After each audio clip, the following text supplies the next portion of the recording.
Hello, welcome, and thanks for joining us on this edition of News 2. I'm Sandra Goman-Singh, top in this newscast. As the Virgin Islands continues to see homicides early in the year, government officials, among them Governor Kenneth Mapp, have proposed ways on combating crime in general. One public figure is also weighing in and gives her views on where the problem lies and how to address it. News 2's April Knight has that story.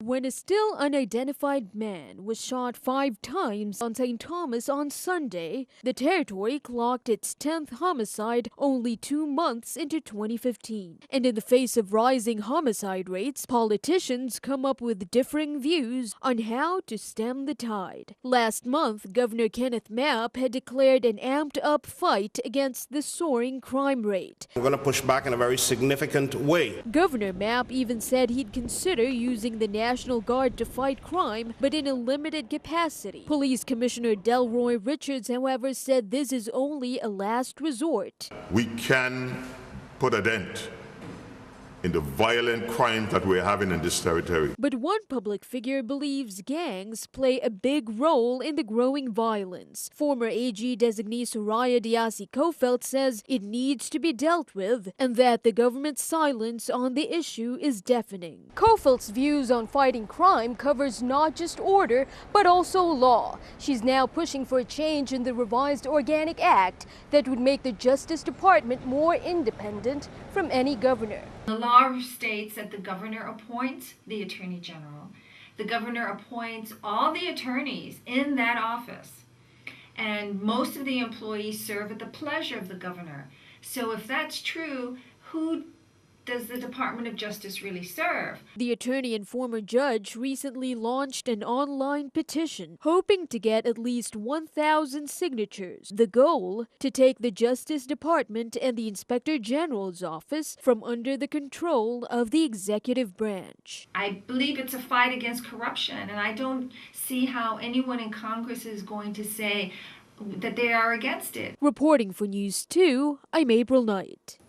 Meanwhile, a proposed legislation would put the territory's peace officers under the VI Police Commissioner. Senator Samuel Sanas, now working with Senator Novelle Francis, originally proposed the peace officer status bill back in 2012. Now, if passed, the bill would place peacekeepers under the control of VI Police Commissioner Delroy Richards for a period of 90 to 120 days. According to the two senators, the bill would give the police department the help it needs in combating crime during the times help is most needed. Well, members of the Smith Bay Community Action Foundation, along with the faith-based community, are inviting you as they meet with the police commissioner on Thursday, March 5th, to share ideas and solutions in combating the crime problem. They will be presenting an 11-point plan that they feel will benefit and enhance the police department's crime-fighting initiative. They're encouraging everyone to get on board with these two organizations to bring a meaningful resolution to eradicate the crime problem. For more information, you can contact Sam Ray at 340-642-2001 or Pastor Weeks at 344-3745. Meanwhile, as we reported earlier, the St. Thomas man who was shot near a church on Sunday remains unidentified, according to police spokesperson Kevin Jackson. 911 received calls Sunday morning about a homicide in the vicinity of Holy Family Church in Tutu. An ambulance came to take the victim, who had no identification, to the Schneider Medical Center where he died of his wounds. This case is still under investigation. No one has claimed the body. Please call 911 or Major Crimes Division at 642-8449. Senator Terrence Nelson is heading across the nation next month to explore the effects of implementing a medical marijuana industry. The senator plans to meet with government officials in the states that have legalized marijuana. Nelson's first stop is Washington State, where he will meet with Governor Jay Inslee and members of his cabinet. After that, the senator will go to California before ending up in Colorado, where the Cannabis Cup will be taking place. It's a 3-day trade show and expo. Nelson has extended the invitation to other senators. The entire trip is expected to last from April 8th to the 23rd. The governor's financial and legal team appeared before senators Tuesday to seek funding to file a lawsuit against Hess, Hovensa, and PDVSA. Senators deliberated with the executive team before approving the measure to be sent to the Rules Committee. NEWS2's Erica Parsons has the story. Lawmakers say they support Governor Mapp's decision to file a lawsuit against Hovensa and its partners. I'm in support of standing up on behalf of the people. On Tuesday, the Senate Finance Committee voted unanimously to move Bill 31-21 forward. It allows the governor to use $1 million to fight Hovensa for breach of contract. We can't really estimate what it's going to amount to in the end, but it just gets us started. The governor's executive team testified that they plan to seek outside legal counsel who specialize in oil and gas. They want to go after a $40 million settlement agreement Hovensa was supposed to pay last December. That law firm would work with the local attorney general's office. Senator James asked if we can afford to go outside. We need representation, there's no doubt about that. Have we fully exhausted whether or not we have the local, legal, intellectual capacity to represent the people of the Virgin Islands? The $1 million can be drawn from any available funds in the government's treasury. Initially, the governor's team said it would be pulled from the Insurance Guarantee Fund. The government is allowed to use any funds above the $10 million cap that's set aside to protect residents.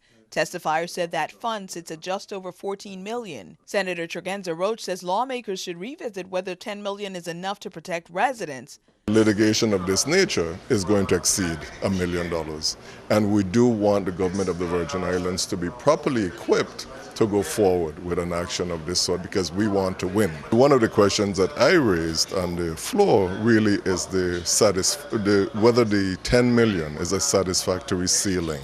Bill sponsor Senator Marvin Blyden didn't want to limit the funding source to the Guarantee Fund. Erica Parsons, News 2. Meanwhile, the Department of Labor says they're on top of helping Hovensa employees let go during the storage terminal's final closing preparations. More than 150 Hovensa employees and contractors were laid off last week. Labor officials say those workers have access to the Dislocated Worker Program, which offers services to help them get another job. Some of those services include employment and career counseling, resume preparation, skill assessments, job training, job search, and much more. Displaced workers are urged to visit the American Job Center location at Labor's office in Zion Farm. Well, turning our attention overseas, Israel Prime Minister Benjamin Netanyahu told members of Congress Tuesday he knows his speech became controversial, but that it was never his intention.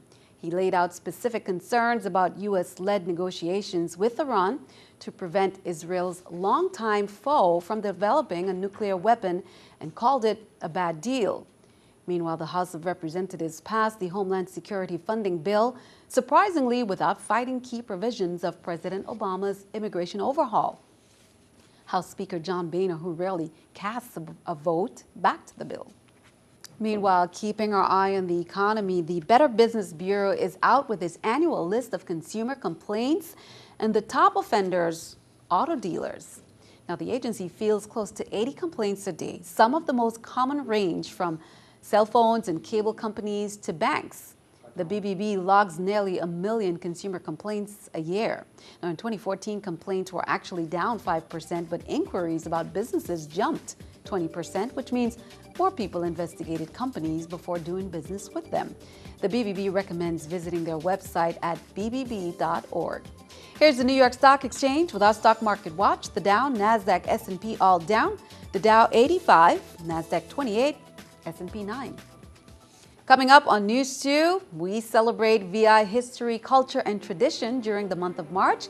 And tonight, we catch up with an artist who is sharing some really nice messages via music about the VI to the world.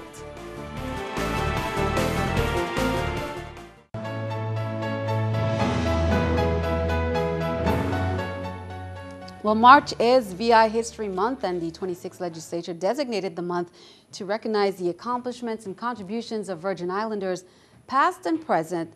Now, promoting his Lovers Rock LP this past week, VI's own Pressure Bus Pipe took New York City by storm, with stops at Sirius XM headquarters, Shade 45, Revolt TV, and more. He was featured on the show hosted by anchors Shannon Lanier and Sharon Carpenter that reaches almost 150 million viewers in the U.S., South Africa, Paris, and London.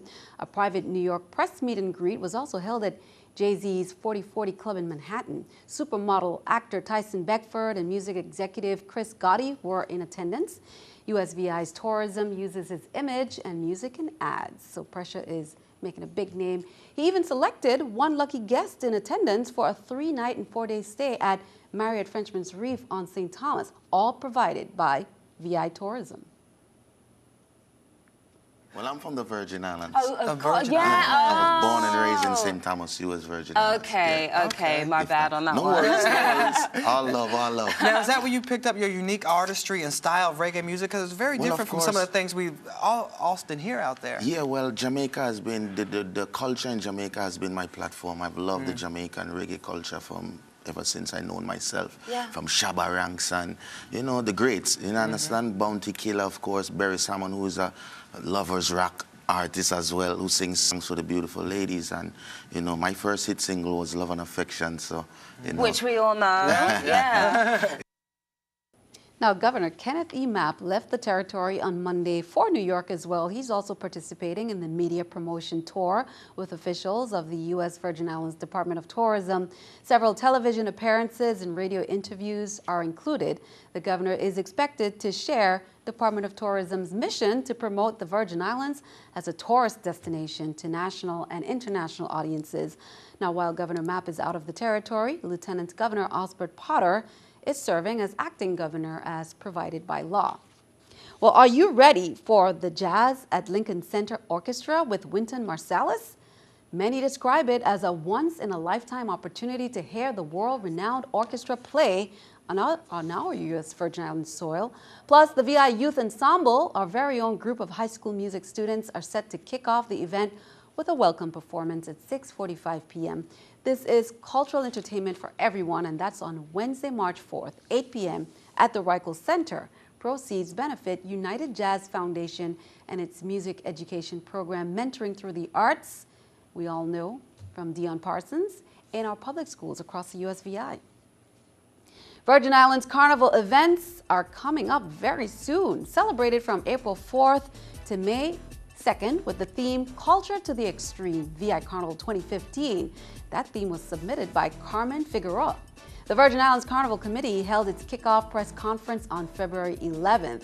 Later that evening, the Princess and Queen contestants were presented at a private gathering at Walkers by the Sea, where they picked their numbers. Princess contestants, contestant number 1, Takara Wharton of Lockhart School, 11 years of age. Contestant number 2 is Jasonique Roberts, 10 years of age from Muller School. Contestant number 3 is 9-year-old Tael Gift of Gladys Abraham. Now here are the Queen contestants. Contestants number 1, CAHS's Moniqua Thomas, 17 years of age. Also from CAHS, contestant number 2, Candy C. Leonard, 16 years of age. Idora Udorken, contestant number 3, Sequoia George, 17 of CAHS. Now contestant number 4 is Abyssinia Hodge, 18 of CAHS. Number 5, Jakima Peterson, 18, representing Ibana Udorken High School. And number 6, CAHS's Derisa Greaves, 18 years of age. The Princess Selection Show will be held on April 12th, 2015, and the Queen Selection Show is on April 18th at the Lionel Roberts Stadium. Well, today was National Pancake Day, and IHOP restaurants across the U.S. were giving out free pancakes. In exchange, they asked patrons to donate to a local charity. IHOP St. Croix is supporting the Women's Coalition Junior Angels program. Ms. St. Croix helped the effort by making pancakes. She joined Women's Coalition and IHOP volunteers who also raised a bucket brigade. Every year we pick a different charity. We try to make it youth-based. So this year we've picked the Women's Coalition, the Junior Angels program. And so we are donating all of the donations to that organization. And so we're hoping that everyone will come out and support this cause, not just today, but we've also extended it for the entire month. Free pancakes is only today, but we're collecting donations for the entire month of March. Now, Relay for Life 2015 had their kickoff at Fat Turtle last Saturday, and plans for the successful event are well underway. Teams signed up which will get them closer to signing 85 teams and reaching their goal of $270,000.